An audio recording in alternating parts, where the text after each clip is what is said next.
sommes au stade Caroline Faye de Mbour pour un peu parler de Navétane au sein de l'ODCAV de Mbour. Je voudrais dire à l'entame que l'ODCAV de Mbour compte 24 zones, dont 6 dans la seule commune de Mbour et le reste dans le département. C'est un ODCAV fort de 257 ASC, ce qui fait de Mbour le plus grand ODCAV de la région de Thiès et loin devant Dakar.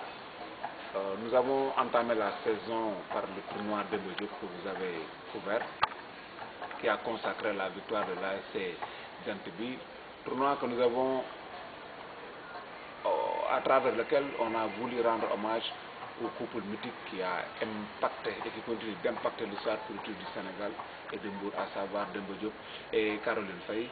Et nous avons, à la circonstance, organisé une conférence sur la vie et l'œuvre de ce couple mythique.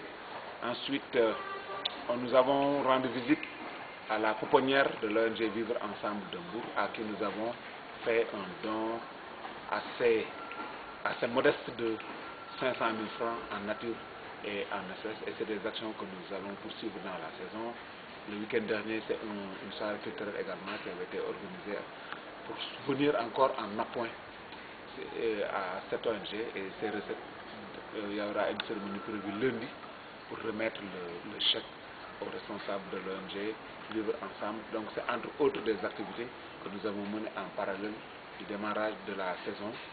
Et à ce titre, nous allons boucler les matchs de poule au niveau des 6 zones de la commune de Mbour. Dans le département également, les compétitions se poursuivent. Il y a un léger retard, mais compte tenu de la taille de la commune de Mbour, on a démarré un peu plus tôt que par rapport au reste du département. Mais globalement, il n'y a pas d'incident majeur noté, il n'y a pas de problème majeur à signaler. Et nous avons poursuivi cette diversification qui rentre dans la volonté d'opérer des ruptures dans le management, dans la gestion, etc. Samedi dernier également, nous avons organisé ce forum sur la réforme des institutions, un forum auquel les populations de Mbour, les jeunes, les ASC, le monde de la communication d'une manière générale, nos partenaires étaient là avec nous pour essayer de réfléchir. Et c'est l'occasion de lancer un appel pour que les questionnaires qui avaient été distribués puissent nous être retournés, ou en tout cas demander aux Sénégalais d'une manière générale d'aller sur le site de la CNRI, de répondre à ces questions, parce que les consultations citoyennes, ce n'est pas une activité politique, mais c'était une activité citoyenne, c'était bon d'en signaler.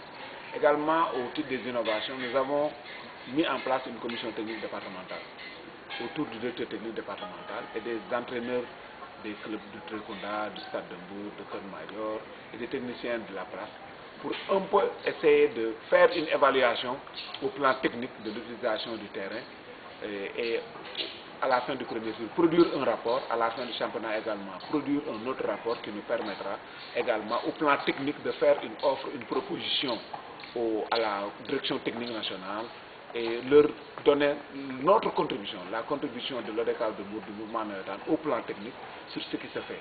Parce que si aujourd'hui, au niveau de la ligue professionnelle, le département de Mbour se targue d'avoir 3 clubs sur les 6 qui émanent des régions, parce qu'il y a 14 clubs au total, dont 6 qui émanent des régions, 3 du département de Mbour. C'est parce que le Stade de Mbour et le Trekunda principalement s'appuient sur le mouvement Navétane qui constitue un puissant vivier leur permettant également de trouver des joueurs de qualité capables de compétir dans l'élite du football sénégalais. Donc la mise en place de cette commission technique départementale obéit un tout petit peu à ça. Et c'est une innovation. Dans aucun autre ODCAV du Sénégal, vous ne verrez un travail à ce niveau-là. Donc il y a un accompagnement technique. Ce travail-là, ce n'est pas pour nous, c'est pour les jeunes que nous encadrons dans nos ASC, dans nos quartiers, dans la ville, dans le département, pour leur permettre d'accéder à une carrière sportive susceptible de prendre en compte leurs préoccupations qui, globalement, dans les pays pauvres comme le nôtre, les pays en voie de développement, tournent aux questions de l'emploi, de la pauvreté, du développement tout court. Et le rôle important que joue le sport moderne dans l'économie mondiale n'est plus à démontrer. Les chiffres sont édifiants au niveau de la Banque mondiale, au niveau des institutions financières internationales, en termes de création de richesse, en termes de création d'emplois. J'ai l'habitude de dire que le sport, le football, le Navétane ne sont plus d'une utilité marginale pour le développement économique et social de nos pays. Donc il va falloir que l'État, les collectivités locales puissent s'y mettre, prendre les mesures législatives, réglementaires, fiscales, etc., pour encadrer la pratique sportive. Je dis que quelque part, nous sommes des entrepreneurs de l'économie sociale et solidaire. Je vous remercie.